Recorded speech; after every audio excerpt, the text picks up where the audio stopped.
This is Dr. David Shine, and welcome to Business Law 101. One of the things is that there are a lot of different studies about how we think about ethics and how we understand what we're doing. And one of the things I want you to be aware of is a very popular analysis from a psychologist named Lawrence Kohlberg. And Kohlberg did a bunch of studies, and he came up with the 6 stages of cognitive moral development. And most of you have seen something called Maslow's hierarchy.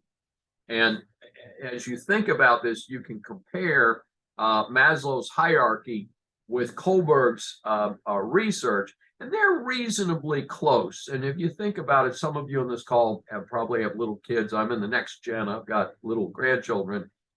Is that to watch them progress through this understanding period of it's all about me. It's sort of all about me. Well, it's kind of about my brothers and sisters and my parents and me. Gee, I might be concerned about some other people around me. And then to reach a more advanced stage. And it's not exactly the same as Kohlberg's hierarchy, as Maslow's hierarchy, but there's some interesting parallels to it. So I think you might find that interesting. And so it is a very important way we watch things. And one of the ways that we evaluate who we want as our friends and who we respect and who we pick as spouses and is the fact that we're looking for people that are at a similar stage of moral and advanced cognitive development. Most of us on this call tonight are pretty darn smart people. We have advanced, you're pursuing master's degrees and so forth. Is within reason, you don't want to be people with complete idiots. And that doesn't mean that that person has to have an advanced degree, but you want to be with people that have an intellectual curiosity, but also that are reasonably paired with you on an ethical basis, right?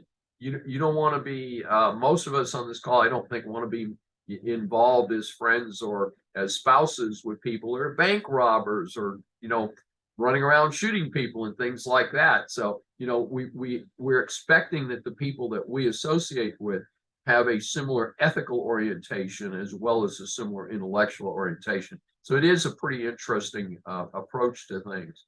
And so it's there's a variety of approaches to this. And one of the things that he reached for here on this slide, the state of universal ethical principles, and that there's certain rights that all people should anticipate and expect and demand.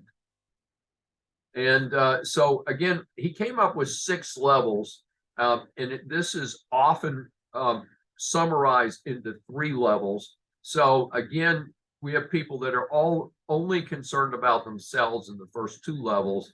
The second 2 levels are wanting to be good largely because we want people to like us. If you think about the schoolyard, if you're a real jerk in the schoolyard, nobody wants to play with you. So you begin to perceive, gee, there's this next level of getting along, and it's not all about me, but I want to be with people that want to be with me.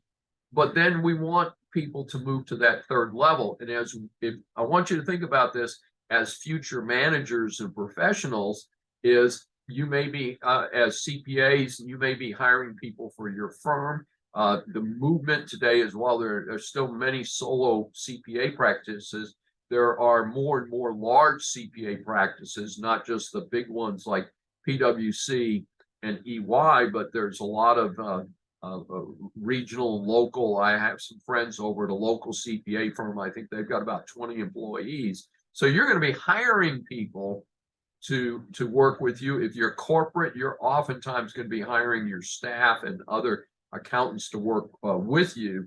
And so you're going to be looking for people that are at this 3rd bracket, levels 5 and 6, that are aware of what's happening. And the term that's used is principle, people who have principles and value the relationship among people. So it's really a pretty interesting movement. And so it is something that comes along. And this is the citation for that if you're interested in this area. And one of the questions that is a bit of a controversy here, I have at the last slide on Kohlberg, is that as you look at things and get more education and more experience, you may change or mature your values and ethical behavior. This has been, believe it or not, it's a little bit controversial, because if you think about, there's an alternative theory. There's a book that was very popular some years back called Everything I Needed to Know I Learned in Kindergarten. And it talks about principles and basics and how you relate to the rest of the world.